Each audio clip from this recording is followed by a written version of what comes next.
In a time of universal deceit, telling the truth is a revolutionary act. George Orwell. Yeah. This is Blood Politics. The only podcast where we don't talk about politics. We be about politics. And our mission statement is to empower, educate, and encourage everyone to speak out against fascism. Speak out against injustice and fight for freedom and equality for everyone. This is Blood Politics, and we ain't stopping till they put us in the grave.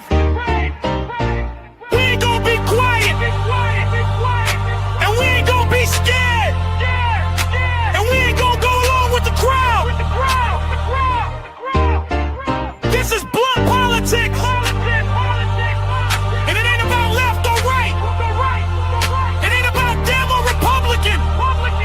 What's up, gang? It's about us versus them.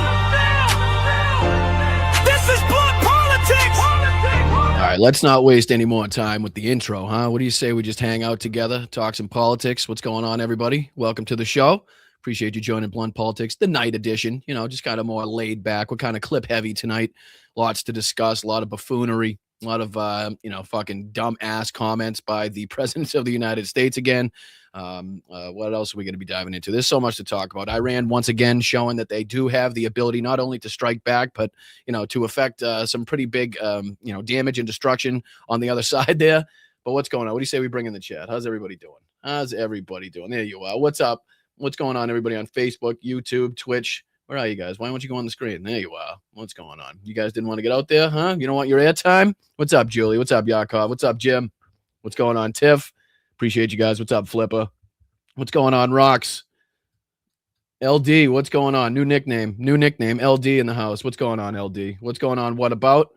Appreciate you guys. Hit that like button on the way in. We do have just a ton to discuss tonight. Like I said, we're a little bit clip heavy. We're going to be talking about, what do we got? We got Benny Johnson to talk about, Tim Pool to get into. Like I said, some just absolute buffoonery from Donald Trump in Kentucky. I know I tried to keep you away from him as much as possible, but sometimes it's unavoidable. Sometimes the shit that comes out of his mouth is just too goddamn stupid that we kind of have to cover it. So there's a couple clips here. Believe me, I reserve the right to dip, dodge, and duck out of these clips at any moment in time. I feel like it's kind of getting too much for you guys, so don't fret, don't worry about that. We have some like I said, some clips kind of depicting the Iranians' ability that they still have despite what Donald Trump says and claims. Donald Trump again claiming that this war is both over and going to be happening for a long time. Once again, claiming it's an excursion, but also a war in the same sentence. The buffoonery just never stops. We also have a few clips that we didn't get to on this morning's show. We kind of ran out of time. There was this Legal Eagle video that I wanted to kind of discuss and talk about, where he's talking about Trump's most illegal war yet. So I thought we'd dive into that. The I've Had It ladies have a video that just got posted not that long ago, talking about Trump gets disastrous news as far as the Epstein files is concerned. Haven't dived into that yet, so I kind of figured we'd do that together. Hopefully we'll leave ourselves enough time, and we do have some Ukraine updates as well. So lots to get into.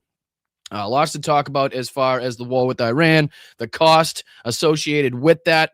What do you say we start off on that regard? How's everybody doing? What's up, James? What's up, Dame? What's up, Soulcraft? What's up, Leon? CSL, what's up, my brother? That's not CSL, but that's James. What's up, James? Tell Hal I said hello in return. I very much appreciate him sending everybody over.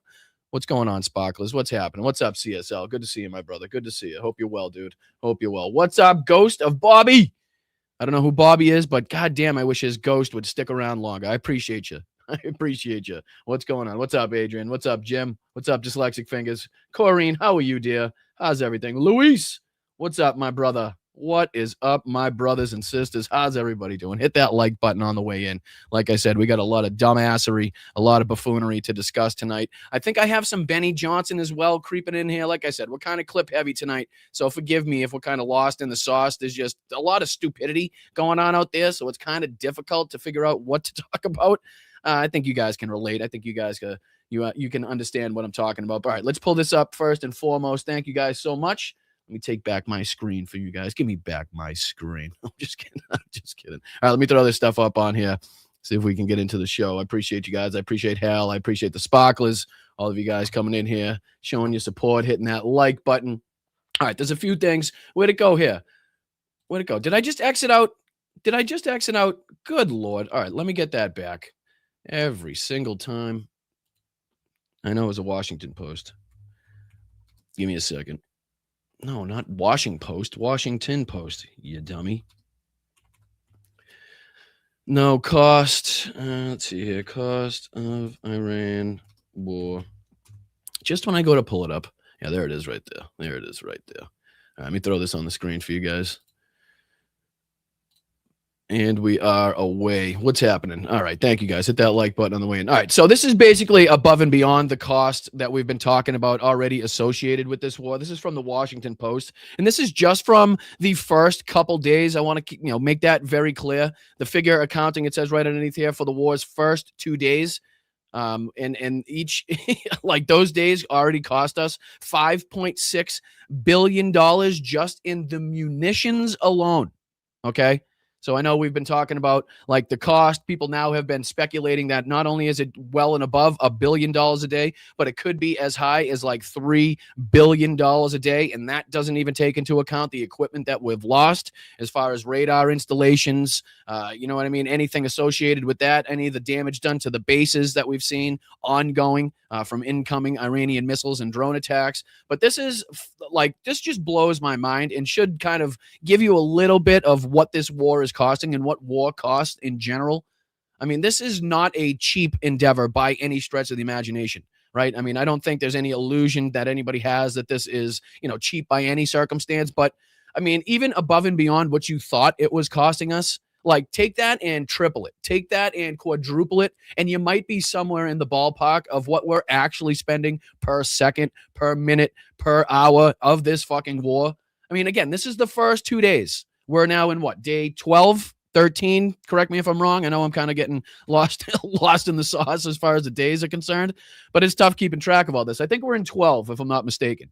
So, I mean, just times this by 12, and again, to be a conservative estimate, and then you can kind of see the figures that we're talking about. Add that to, everything else that we've been talking about as far as the secondary cost associated with this war. I mean, this is craziness, right? This is absolute fucking craziness to actually see the figures and the stats of what, a single munition costs, how many we've sent up. I mean, we've talked about how the Trump administration loves to brag that they've taken out, 5,000 or so targets at this point.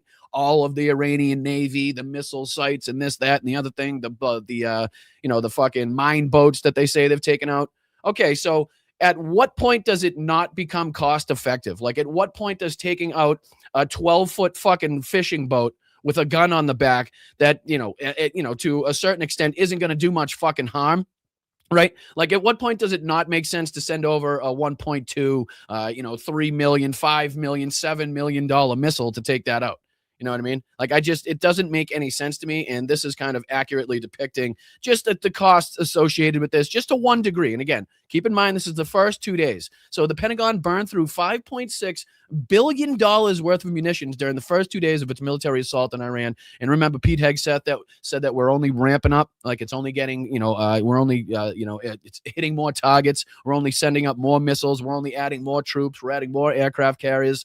So again, that figure should have and probably has gone up exponentially since then. A figure that underscores the deepening alarms among some on Capitol Hill over the speed at which U.S. forces have eaten into the scarce supply of America's most advanced weaponry. And again, put this right in line with the allies in the area. Remember how we've been talking about how they're kind of worried about their, the level of interceptors that they have remaining and whether or not they're going to be able to remain effective or as effective against incoming missiles or drone attacks. That's another thing we'll be talking about, because there's another article that I have pulled up where, some of the Israeli officials here, I'll put this on the screen just for a second. We'll go back into the other one. But this is another Washington Post article where Israeli officials are growing concerned, right? And it goes on to depict a few senior of the Israeli officials are starting to voice concern about the escalating open-ended attack on Iran and suggesting possible exit ramps that might halt the war before it further damages the region and the global economy, right? As we talked about, like, it kind of hasn't been discussed really to the extent that it should be, the amount of penetration that Iran has been able to see as far as getting into the the Iron Dome, and again penetrating the air defense systems of the United States around their bases. Obviously, the more populated and less military associated areas probably were going to be secondary anyway, but you'd think there'd be kind of an alert put out to the Americans or to everybody in the area. Hey, just so you know, you're one of the places that Iran said they were going to attack and retaliate against if we were going to strike them. And guess what? We're going to strike them. So you might want to, take shelter, get back to your home country, whatever it may be. But again, these are all things that weren't thought of before this plan was initiated, before this fucking war was initiated. Or I'm sorry, incursion. Is it a plan? Is it a planned trip? Is it a vacation, excursion, incursion? I'm forgetting what Trump said at this point. He said so many goddamn things. But this is another. It goes on to talk about how the talk of an end game is early, and a decision about whether people should stop attacking rests largely with the president, Donald Trump, who continues to seek out an all-out victory. But in a telephone conversation Sunday, a senior Israeli official familiar with the planning and strategy for the Iran war discussed alternatives to Trump's call for, quote, unconditional surrender. You notice how that whole unconditional surrender kind of flew by the wayside, right? You don't hear him calling for unconditional surrender anymore, much like we're not talking about the regime change being the utmost goal in this. Like that's kind of been removed altogether from their planning, from their goals. It's gone from pretty much 4 or 5 different goals that they wanted now down to 3, and those things aren't associated or related anymore. So this goes on. I mean, that's probably could be speculation, of course, could be from this phone call he had with the Israeli officials. Trump has wavered among several conceptions of the outcome. He spoke at first about how he negotiated settlement with pliable members of the regime, has since demanded surrender because he said his preferred negotiating partners are dead. Like Trump, Israeli Prime Minister Benjamin Netanyahu has said he wants to press on to what he described Saturday as, quote, the moment of truth. Of course he would. That's what war criminals, that's what bloodthirsty, absolute fucking maniacal pieces of shit actually say when they want to continue to see death and destruction. Otherwise, they're going to have to face consequences of the corruption and also the war crimes that they've committed in their time in office. The disdain for negotiations expressed by Trump and Netanyahu may deepen after Sunday's announcement that Iran's new supreme leader will be the Ayatollah's son, the previous head of state who was killed in a massive airstrike in a compound February 28th. I think it was also released that the Ayatollah's son was hurt. I think he broke his foot and was injured in one of the opening strikes as well. The new leader is a hardliner who, if anything, is even closer to the Islamic Revolutionary Guard Corps. Great. That's awesome. Perfect. So a younger, more capable, going to be in power much longer now than the Ayatollah would have been. Somebody crazier and somebody more associated and closely associated with the IRGC. Awesome. Perfect. We really knocked it out of the park on this decision. Not a man for the bargaining table, which we were at with the anyway. What concerns this official and others I've spoken with in the past few days is the cost of the war that continues to rise. For Gulf states pounded by Iranian missiles, for a global economy that's facing steep increases in oil and natural gas prices that could trigger a worldwide economic crisis, and for Trump himself, who took the United States to war without a popular base of support for the conflict. Right? I'm not sure it's in our interest to fight until the regime is toppled, said the Israeli official. Nobody wants a never-ending story. Right? So you can see how this is ever changing. Like regime change was the thing that they were talking about. Okay. Regime change was always what Benjamin Netanyahu wanted. Regime change is always what the greater government of Israel wanted. Regime change is what Donald Trump was talking about. Pete Hegseth was talking about. Marco Rubio was talking about. Stephen Miller was talking about. Fox News was talking about. But all of a sudden, that's kind of been pushed aside. Right? That's kind of been like, oh, well, fuck, we can't do that anymore. Like as all the experts were saying, how difficult that was going to be if you didn't put boots on the ground, right? And as unpopular as this war started off, I don't think boots on the ground was something that can be considered at this point. Again, I'm not putting it past them, but anybody with a brain in their dome piece, right? Anybody with a fucking common sense would say, hey, guess what? The public's not happy now. They're probably going to be really unhappy if we start putting boots on the fucking ground, right? But again, don't put it past the stupidity of this regime at all. By any regard, but to see how much this has actually cost us is just it's staggering. It really is at this point. I'm not sure what the ticker is up to, but one can only assume that that's crept up steadily as well. But let's get into some of the more embarrassing takes from this guy. Let's see if we can kind of get it in and through it early on, so we don't have to stick on this matter, because there was some absolute bangers that Donald Trump had, both in a press conference and at his speech in Kentucky, in which, and this is not me making this up, ladies and gentlemen, this is not me making this up, Donald Trump endorsed Jake Paul for political office. That's real. That's real and happened. And Benny Johnson is literally having trouble containing himself. Like, he has quickly made a video cucking himself to Jake Paul quicker than I've ever seen a video get out. Like, I'm not sure that AI knew it could produce a fucking intro to a Benny Johnson video that rapidly. But we're going to go through it. I promise we won't spend too long on it, but that's a thing that happened. We're at war, and the president of this country has endorsed Jake Paul for political office. That's a thing. I believe me. I know you don't believe me. I know it's fucking unreal, but that did happen. But before we get into that, I want to use our good friend over at Pondering Politics. I say good friend. We just, we like his work over there. I don't want to make it seem like we're too closely associated for any reason. I know I say some crazy shit, so you know what I'm talking about. But he put together a couple of clips that we need to talk about where, as he's titled, Trump humiliated to his face by Fox News reporter. This is a case in which Donald Trump has pretty much encapsulated in this one interview, in this one session here, everything that's wrong and has been wrong with the rhetoric and the idiocy and the stupidity of the Republicans trying to lead this war right now. Because again, they first came out, they couldn't stop calling it a war. Couldn't fucking help themselves. It was all a war. It was the warrior ethos. And, this happens at war and people die at war and war is nasty and the smell of war and everything was war. And then they were like, maybe we should probably stop calling this a war. Maybe it's not the best thing that we're calling this a war, considering the legalities behind that, like Congress is made to declare war and we haven't done that at all. But maybe we shouldn't do that, considering there's, if you call it a war, then you enter yourself into the war crimes category. But maybe we should stop that. But they couldn't help themselves, right? At the same time, they're trying to stop themselves from calling it a war. Everybody else is still calling it a war. Well, Donald Trump, again, in this little clip that we're going to see, and I think it's a few little clips that he put together here from this, I don't know if it was a press conference, whatever it was. I think he was touring a plant, if I'm not mistaken, in Kentucky. So I think it's a moment from that. But yeah, let's take a look. This is Josiah over at Pondering Politics, and he put together a couple of these clips. And I think the one that is the main one we'll be focusing on, you'll get a kick out of, because it's one of the dumber moments. I know we've had a ton of dumb moments to look at and focus on with Donald Trump, but this has got to be one of the dumber moments he's caught himself in. And the problem is, and the funny thing is, I should say, is he knows that he's caught in one of those situations that he cannot walk out of, right? That he cannot waddle his fat orange ass out of at this point. And you can see his brain trying to fucking come up with anything it can grasp onto to get himself out of this question. But again, I'll let this go on. Again, this is Josiah over at Pondering Politics. I appreciate his work.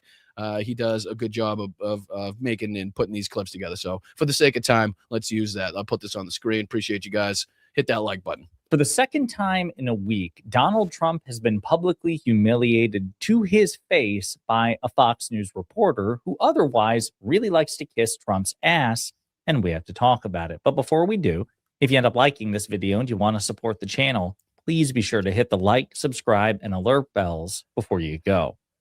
All right, folks, this one's pretty interesting because it involves Donald Trump and Peter Doocy, the smug, vaguely douchebaggy Fox News reporter who used to give President Biden a hard time. He gives Donald Trump significantly less of a hard time, more softball questions for Trump. But every now and then, Kitty shows he has claws. Okay, so I want to show you this, but I've got to tee it up because it's in response to things that Trump says during the course of this de facto press junket. Okay. So I want to play a couple of clips for you, then we'll get to what Peter Doocy has to say. Let's start with this one. Appreciation is great. When you're expensing, everyone loves it. And we did a little excursion. We had to take this little few weeks of excursion, but it's been incredible. Our military is unbelievable, the job they're doing. Just out of curiosity, let's just say, I don't know, for just historical references sake, what if the Germans or what if the Japanese came over and destroyed the entirety of our Navy, took out what is it? Whatever they claim, 75 to 95% of our missile launches. What if they came over and they wiped out some, I don't know, 1,200, 1,500, probably much more than that at this point, civilians in the United States? Do you think would determine that was like an excursion by the Japanese or the fucking German, the military? Is that what you think the United States people would call that? Would call it an excursion? Would you? Would that be like a family vacay that just happened to turn into war at some point? I'm just curious because I don't know if we'd necessarily be having the same rhetoric on the back end if the roles were reversed. So I digress, though. Say, to put it mildly, way ahead of schedule. We've knocked out their Navy, their military in all forms.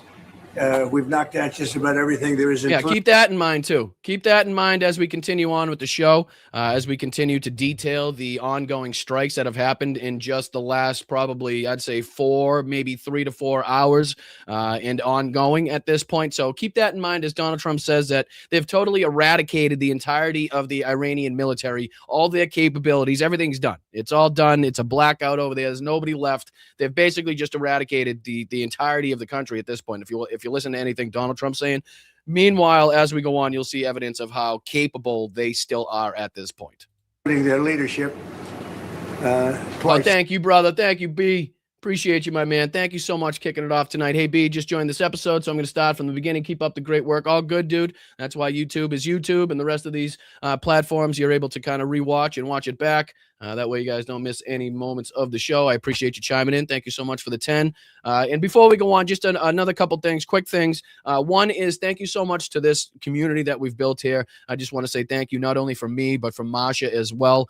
Masha was able to find at least a little assistance for her surgery that will be taking place. So not only well wishes for Masha, hope she's going to kick that surgery's ass and come out better on the other side, but also thank you to the chat for stepping up. Not only that, for spreading the word, and anybody that was in the position to do so did kind of step up and send out a message. So thank you guys. It's very appreciative. Very appreciated. I don't know what the hell I'm trying to say. I am very appreciative of what you guys did. That sounds a lot better than where I was going on the other one, but it's just a big thank you to you guys and stepping up the way that you guys have in the community that not only that we've tried to build here, but you guys have built on top of that is awesome. And it's good to see. Not only that, but big congratulations to our main man, Carl, in the chat. He's going to be a grand uncle. So everybody give a round of applause, a shout out to Carl in the chat.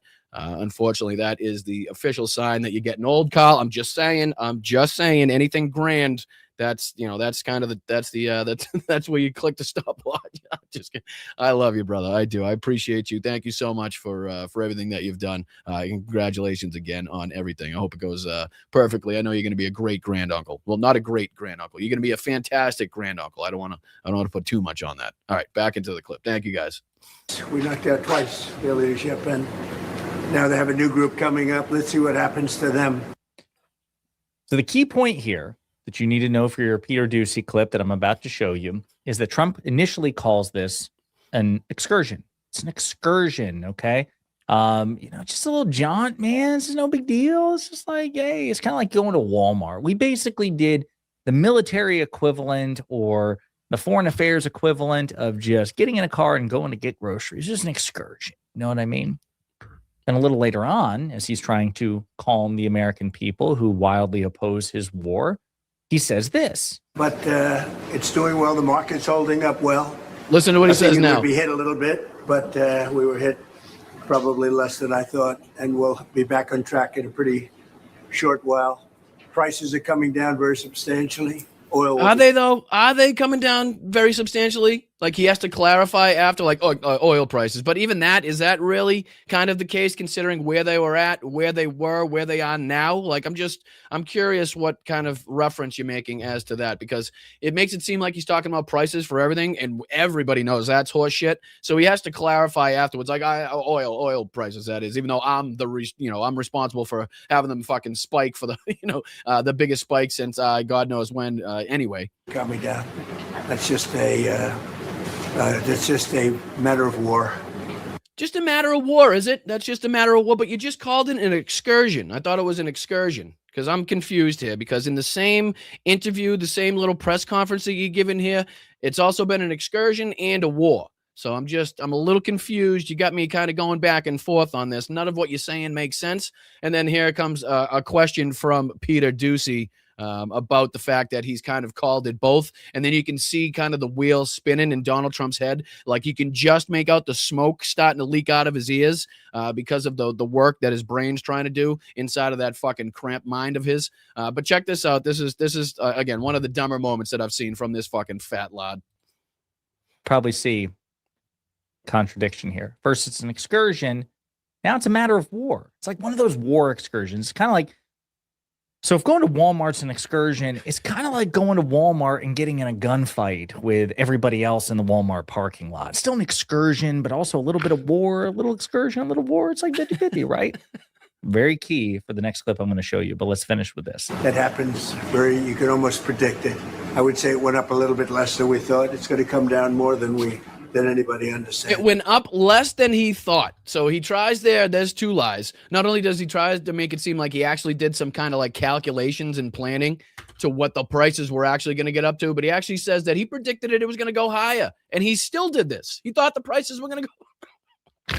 Oh, Jesus. The fucking incompetency shown is just second to none. It really is. Like, it is a fucking clown show upon a clown show upon a clown show. There's just not a single one of these fucking people that has a single brain cell to rattle around in those empty domes. There's just not a single one. Not a one. Okay. More on the oil thing in just a second, because right, now, as much as I appreciate his commentary, I'm going to pop on to where Steve, is it Steve or Peter Ducey, asked his question. Just for the sake of time, I'll go on here. It is a war. So which one is it? Well, I think we missed it. I'll go back to asking a perfectly reasonable question. Yes. You just said it is a little excursion, and you said it is a war. So which one is it? Well, it's both. It's both. It's an excursion that will keep us out of a war, and the war is going to be. For them, it's a war. For us, it's turned out to be easier than we thought. I'm sorry. What? Can anybody want to make sense of that one? Actually, I advise you not to make sense of that one unless you're really close to a hospital or a psych ward. Other than that, I would advise against trying to make any sense of that. But even Peter Ducey in his head right now must be like, this guy's fucking fried. Like, this guy is fucking absolutely toast. Like, not only does he look like a piece of burnt toast, but his mind is even crispier than that. It's over at this point, folks, okay? It's both an excursion and a war. Not so much a war for us, but it's a war for them. More of an excursion for us. But again, I put the question to you. Would we, if these situations were reversed, would we be likely to be calling this an excursion? Again, by Iran, or again, insert any country, Japan, Germany. Sorry to call those countries out, but again, just for historical reference's sake. But is that, you think, what would be saying here? I don't know, curious. But how can it possibly be both? Listen to this fucking absolute calamity of an answer right here. You said it is a little excursion, and you said it is a war. So which one is it? Well, it's both. It's both. It's an excursion that will keep us out of a war, and the war is going to be. For them, it's a war. For us, it's turned out to be easier than we thought. And I think that's like the only appropriate reaction, the one Josiah had there. Like, what the fuck are you talking about, dude? Like, do you understand the words that are coming out of your mouth? I'm sorry. Do you know, like, what is happening at all? Like, again, he goes on, and I'm not sure if it's at this press conference that he gives or if it's during the speech portion. But he talks about, and he references the fact that, like, oh, shit. No, I think it was when he was getting on Air Force One or the helicopter at the White House this morning when he kind of did his press roll call there when he was asked about the girls' school, and he lied about that as well. But he goes on to talk about how he didn't really know that the Navy of Iran was as big as it was. Like, that's pretty telling. Like, in a normal situation, in a normal fucking political moment, right? Whatever that is to you, I don't know. It's just, but it's not right now. I know that. But in a normal political time, just the fact that the president would enter us into a war without knowing the specifics about the enemy's navy, or how many ships they have in total, or how many planes they have, or how many tanks or drones or missiles, like, that's think, I don't know, pertinent information. You understand? Like, I understand it's the generals and the people in the intel industry. Like, those are the people that actually, but you'd think you'd put like a detailed report together for the president, no, the commander in chief of the fucking armed forces, and he'd have like an accurate depiction of what we're going against. Because for him to be like, wow, we're still shooting down ships and shit. They got 60 of those motherfuckers. Like, I thought they only had like 12. Like, I thought we were done after 15. Like, that's telling. You know what I mean? But it's just kind of, something we breeze by, something that doesn't even make the headlines because of shit like this that he said. Like, it's a war and an excursion. We're not really at war, but soldiers are dying. Thousands of civilians are dying. We got fucking, in the teens of nations involved in this and growing by the fucking day. We got ground forces and ground attacks happening by Israel and Lebanon. We got ships being fucking torpedoed off the coast of Sri Lanka. Like, at what point do you not recognize that you're not getting this by anybody as far as it not being a war? Like, at what point does that become like, okay, we got to stop with this bullshit? We're just kind of looking fucking stupid at this point. Like, come on. I don't know. You got Lindsey Graham out there being like, we can't finish until the whole country's glass. Let me get a whiskey and soda. Like, shut the fuck up. Meanwhile, Donald Trump's like, no, we're done. We won. We're good. We're out of there in a second. Meanwhile, Pete Hegseth is saying we're just ramping shit up. It's like, which way are we going? Yeah, people, what are we doing? We're just kicking off World War, at least. And again, this may sound fucking utterly insane and ridiculous, but at least Hitler had a fucking maniacal plan, right? Like, at least to some extent, they had some sort of a fucking vision and a maniacal plan they were trying to enact, right? As crazy as that fucking sounds, like, it was something you could be like, okay, this is their intent. This is what they're trying to do. This is what we have to stop. Like, at this point, we don't even know. We don't know what fucking way to look. Like, are we looking to Lebanon? Are we looking to Oman? Are we looking for the oil prices? Are we looking for fucking Greenland? Are we looking to Cuba? Are we going to NATO and trying to destroy them? Like, what's next here? The Mexican cartel, Venezuelan fishing boats, Maduro. Like, when does this kind of become like all too much for everybody at this point? I don't know. Hard for me to detail that, but I do appreciate you guys sticking with all this because I know it's a lot. I do. Believe me. And I hope on the flip side, you could recognize how kind of taxing it is for people that have to go through this day after day after day after day, all day, just to, even if you don't have a show, to be up to date and informed when you do have a show. So it does take a toll.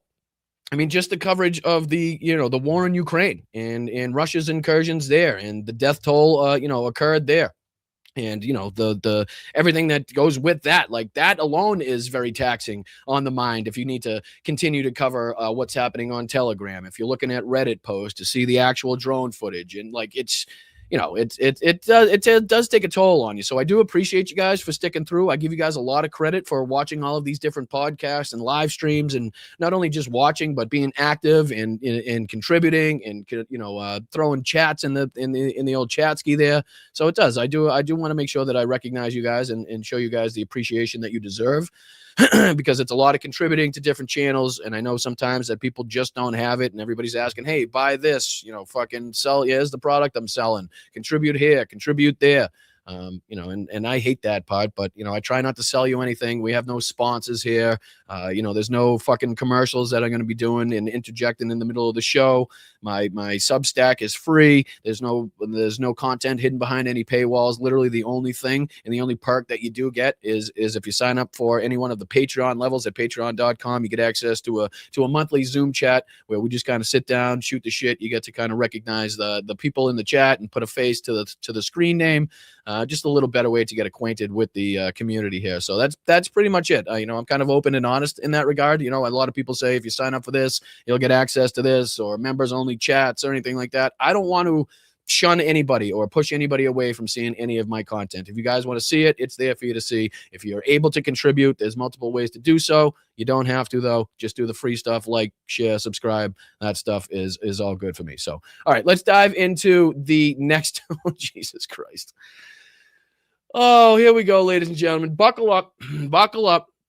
We got a little bit of Benny Johnson here. Benny Johnson is pretty much on all fours. And I'm sorry for the description here, but just picture Benny Johnson as this AI is being made on all fours in doggy position, just getting ready to accept every bit of Jake Paul as he kind of does this cuck job.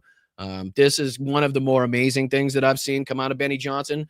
He actually manages to cuck on Jake Paul more than Donald Trump in this instance.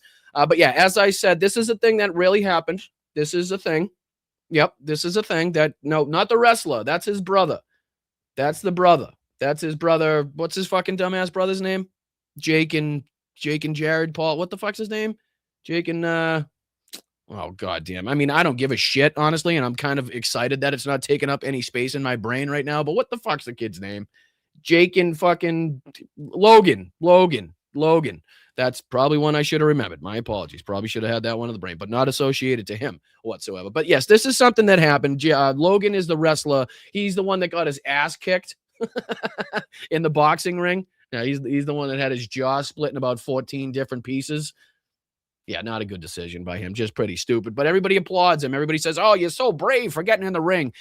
Dude, you put fucking a couple $100 million in front of me, and I'm sure it's going to change exactly who I want to get in the ring with, okay? I think the list of people I'd get in the ring with kind of goes, gets longer as the millions start growing up. I mean, let's just face facts here, right?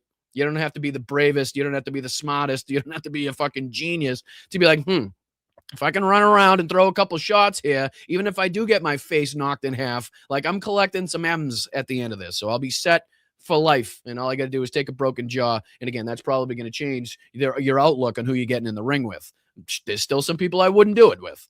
But yeah, this is Jake Paul. Actually, excuse me. Sorry. This is Benny Johnson cucking Jake Paul over and above Donald Trump. Like if that was even possible because of a minute and a half appearance by Jake Paul at one of Donald Trump's rally. I think that was tonight, I believe, in Kentucky. So let's get on here. And again, brace yourselves, buckle the fuck up, because this is the biggest cuck job I've ever seen. And again, we are very accepting here. I just do not stand for or appreciate people that not only demean and diminish and step on and try to steal the rights of marginalized communities that they're a part of themselves, but just don't have the balls to come out and say.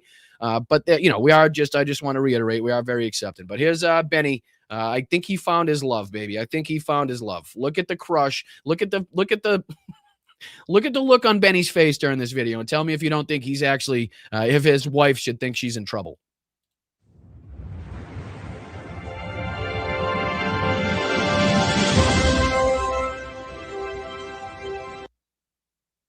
Jesus Christ.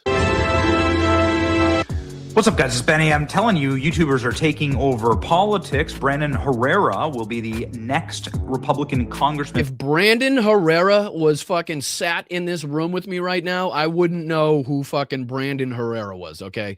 So let's slow your roll on the YouTubers that taking over politics, please. I don't know if I stepped on Brandon Herrera, I wouldn't know who the fuck that was, okay? So slow your roll. And look how dumb this guy's fucking show is, okay? Look at what his, a video consists of. And I don't know, maybe I should do more of this, right? But I just don't like the easy, stupid, kind of meaningless videos that people put out. And that's, no shot at anybody to reach their own, except for Benny, fuck him. But what is a video where you just pull up 47 fucking Twitter, posts and talk about them, right? What is that? What are we doing here?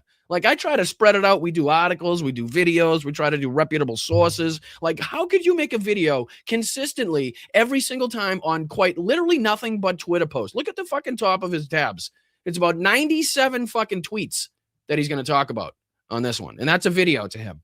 You know what I mean? I don't know. Maybe I'm doing it wrong. Let me know in the chat. But all right, listen to Benny get increasingly more excited as the video goes on. And luckily the camera doesn't pan down past kind of chest height. Otherwise, it'd probably be some copyright infringement or some censoring that would need to do as far as this is concerned. So check this out. Sorry, check it out. From the state of Texas. And now President Trump has just endorsed one of the Paul brothers, Jake Paul, live. That's the thing. I just want you to let that soak in for a second. Let that kind of wash over you. Let that wash over you with everything that this country's now facing, with all the issues, the problems, the dangers posed to this country, and obviously the world writ large right now by this Trump regime. Let's let that wash over you. Okay, the current dictatorial, maniacal, autocratic fucking, president of the United States who is currently engaged in one of the most destabilizing wars that we could probably have enacted at this point in time, not to mention the other wars that he's trying to get us involved in and the military actions that he's already perpetrated. But anyway, that guy has brought up a fucking YouTuber, turned into anybody that will, punch him in the face. He'll hop in the ring with you and take the millions of dollars that it'll obviously make. But yeah, he endorsed that guy for political office in the future. That's a thing that happened. I'm sorry. Maybe you're not as shocked as I am, or, maybe it's not as confusing or as like, what the fuck just happened? Like, am I awake at this point? Is this reality? Maybe you're not, maybe you're kind of used to it, but me, just as weird. On stage in Kentucky at a rally, Jake Paul delivered an incredible speech, and the boxer and look at fucking bobblehead Benny over here. Look at him. I mean, it's funny to see his head go this way and not this way for once, but I mean, he can't even contain himself. He's so excited. Look at Twitchy Richie over here. Fucking, I don't know what he just took. I don't know. Maybe he's on the shots of Adderall, same shots that Trump gets, but he can't even contain himself over Jake Paul's incredible 34-second speech that he had because he said God in America. And entrepreneur and YouTuber, well, has just jumped into the political arena. What will happen next? We'll see. A reminder that a visual guide to the influencers shaping the 2024 election listed Logan Paul and Jake Paul right here as massively influential. Yeah, I also see Steven Crowder on the list, the Nelk Boys, Jack Posobiec, Andrew Tate, and Charlie Kirk. I think I don't know. We could probably erase the Charlie Kirk bubble in that one. I don't think the Charlie Kirk circle is necessary anymore. Again, unless that might actually depict quite accurately what Charlie looked. I'm sorry, I won't go that far, but maybe we can erase that one. Ben Shapiro is pretty high on the list. Apparently his circle is getting a little big there. Candace Owens and Tim Pool. So Tucker Carlson, can't forget Tucker Carlson. So obviously some fucking unbelievable talent on this list, as you can see quite clearly. So whoever put this together was definitely spot on. Jackson Hinkle. There's another one. Don't forget Jackson Hinkle. Philip Buchanan, a.k.a. Cat Turd.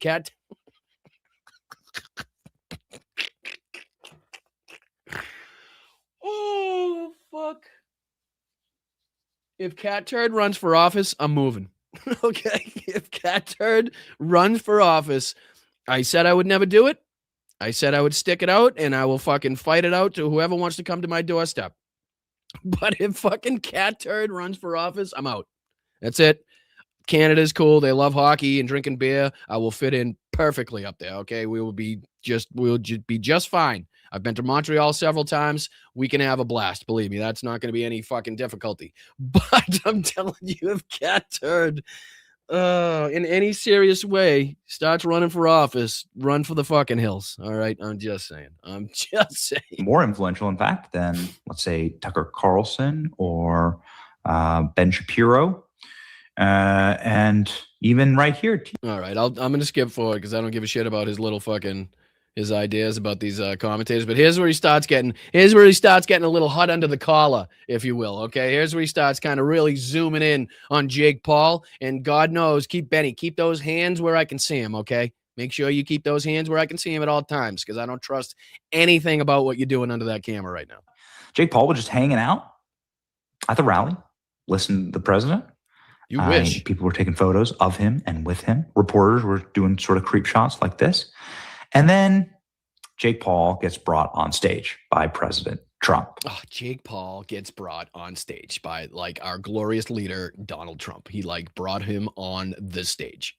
Can you Jake Paul, the YouTuber, was on stage with our glorious dear Fuhrer and leader, Donald Trump. Can you imagine that? It happened. Oh yeah. Guy is cooked. This is an anti-Thomas Massie rally. Donald Trump. An anti-Thomas Massie rally? You mean the guy that's trying desperately to release all of the information associated with the Epstein files? That Thomas Massie? So all of the people now associated at that rally, all the people that went to that rally are actively there because they want the Epstein files to be continued to cover up. They want the cover up to continue on that one. So we can All right, let's mark that one down. So this is the anti-Thomas Massey rally that was attended by, can we get some names of these people here? Let's get some names of these fucking fuckwits that actually decided to say, you know what? That motherfucker that's trying to release the Epstein files, let's go have a rally against him. You know what I mean? Because apparently it'll be bad for Donald Trump, and that's more important than actually seeing justice and accountability for the world's largest sex trafficking ring of children. And again, the most high profile people in this country engaged in acts of, egregious and murderous pedophilia at times. But no, I mean, we're more important to protect Donald, of course, more important. But do go on, Benny. Again, look how red Benny's face is getting here. I just want to continue to point out. On the professional boxer and very, very successful entrepreneur, Charlie Kirk, would be proud. Gen Z Wood is not, but I guess Wood is the correct. Loves MAGA. President Trump doing the Trump dance. Jake Paul jerking off a couple invisible people, as he always does. In his best life right here. And he walked out with a broken jaw. Anyway, this was not the greatest fight. But you know what it showed? Lots of courage. Come here, Jake. Say a few words. These are your people. Yeah, you're dumb as bricks, kid, but boy, did you have courage going in that ring, you fucking idiot. Yeah, what Mr. Trump has taught me is courage. You know, we never back down from a fight, even if they're much bigger than you, much, much bigger than you. And I feel all the local Kentuckians feel the same way. You guys have that fight. You guys have that swag. I mean, nothing says a local Kentuckian.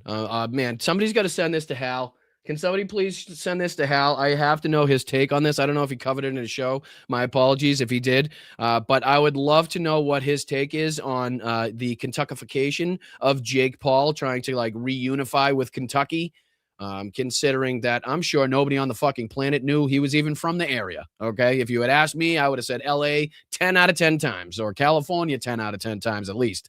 Kentucky, no. Not bringing me. Well, maybe when he talks. Other than that, not so much. There's a lot of young kids in here. The future of America. I grew up just a few hours away from here. My dad taught me to fight, and all of our voices matter. My dad taught me to fight when I was 2. That's why I talk this slow. America, and I'm never afraid to speak the truth, and I know you guys aren't. We are here representing the United States, and it's just a blessing. Thank you, Mr. Trump. We need more. Oh, wait a minute. Oh, you're fired. You're excommunicated. Mr. Trump? Oh, shit. I'm sorry. It's either sir, dear leader, or fucking Mr. President to you, okay, dickhead? Jesus. Mr. Trump, how dare you? Oh, you're done. You're done. I'm surprised you got the endorsement after this. Factories like this thriving all over the country, and I know he's going to be the one to bring that here to us. I know God is with us. I know he wants, even though we're adding to the debt every day, the deficit. I mean, wasn't there just an article? I probably won't find it in time, but there was just an article talking about how much the United States has borrowed. Yeah, here you go, right here. There you go. Ask and you shall receive, people. This cannot be sustainable. This is Yahoo Finance. This cannot be sustainable. The U.S. borrowed $50 billion a week for the past 5 months. Where's my money, bro? Where the fuck is my money? Okay, why can somebody just not toss a couple billion in my lap? Come on. That's all, man. I'm not asking for much. A billy here, a billy there. It seems like we're tossing it out all over the place at this point. We're getting it from everywhere. The U.S. Treasury's borrowing showed no signs of slowing as the U.S. headed deeper into fiscal year 2026, with the Congressional Budget Office, the CBO, reporting that another $1 trillion was added to the federal deficit in the first 5 months of the year. Perfect. I think things are going great. I don't know what you mean. Add that onto the cost of the strikes now ongoing in Iran, even though this is only the first 2 days, that $5.6 billion. But again, things are perfect. Things are great. Why do we need to fix anything in this country? I don't know. Of course, we should be trying to take over the world. That's just makes sense, right? Anyway. Of course, with more borrowing comes higher interest costs on the debt. Between October 2025, when the 2026 fiscal year started in February, the Treasury spent an additional $31 billion on net interest on public debt compared to the prior year. As a result, in just 5 months, the Treasury forked out a total of $433 billion to serve public debt, which is now nearing $38.9 trillion. Again, just to kind of put in perspective what we should be kind of taken care of in this country, and maybe the reason as to why we're seeing